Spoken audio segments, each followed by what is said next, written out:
Anyway, there's a new study for tech innovation among consumers. These consumers were polled, asked about the brands that they have and if they feel that they're technologically innovative and if the user experience interacting with the tech in the car is good. And surprisingly, Volvo comes in at the top for the Tech Experience Index, powered by J.D. Power. These guys have been doing it forever, man. Initial quality, all the rest of it. Volvo comes in at the top. Number 2 is BMW, Cadillac, Mercedes-Benz. The first non-luxury brand is Hyundai, as you see there, scoring a 556. Now, I know I referenced Volvo recently about how they were really trying to get heavy Google integration into their Polestar products, that's their EVs, but they were doing this even beforehand. I remember on one of their SUVs, they had a portrait style interface, which was much different than some of the others at the time, and it already had heavy Google integration, which is, I mean, it's a pretty good recipe when you're talking about Maps and Assistant, which you use, well, I mean, you use them a lot in a car. And if you can improve your interaction with that, it's going to do a big part in your overall experience. Now, you may notice that Tesla is not on the list, but if you scroll down, you'll see a little asterisk.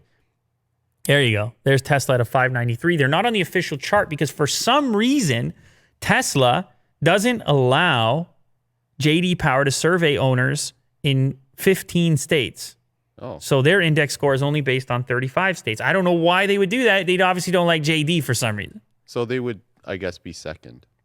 They would be second. 593. They would be second if they were official on the list. They'd be after Volvo, which is still kind of interesting because you'd expect them to be first for tech and innovation. Anyway, the study goes into a little bit more detail about what people like the most. Customers love rear view cameras and other types of cameras that provide more sets of eyes. This is, man, you know, I drive a truck. It's huge. The cameras just completely make it so much more manageable. The 360 cameras. I feel like I can park, you know, wherever. Previously, I didn't own a truck pre-cameras, but I had rented a few in the past, and you're looking at the mirrors and you got the wide mirror, and it's I'm still doing it. It's a whole process. Can you do... No, but your car's easy to park, though. It's small, yeah. Yeah. Take a truck with no cameras. Oh. Now, I know people are saying, we've been doing it for the people on the Farmers Only site. They're like, I've been driving this boat for many of years. Yeah, I'll put this truck anywhere you ask. I don't need no stinking cameras. No.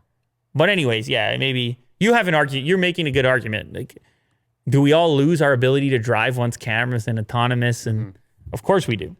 But that's actually the area where people were a little bit less than impressed. The semi-autonomous driving systems on all vehicles have drivers with mixed feelings. Some drivers appreciate those features. Others don't trust them. So that may have affected Tesla's score as well. The fact that I guess some people don't use the autonomous aspects of their vehicles, even though it's very capable.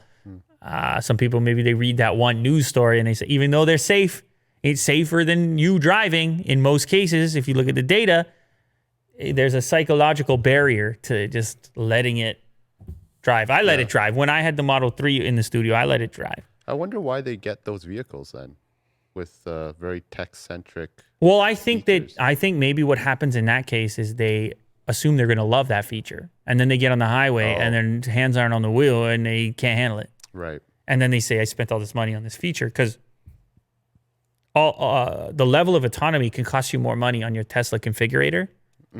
So maybe they say they put the extra couple grand or whatever it was for the different level of autonomy, and then they don't use it that much. And so they say, well, maybe I could have saved a few bucks. If you're not on the highway a lot, as it stands right now, you can't really take too much advantage of it. As it stands right now, though they're saying we're getting more autonomy very shortly. So we'll see how that goes.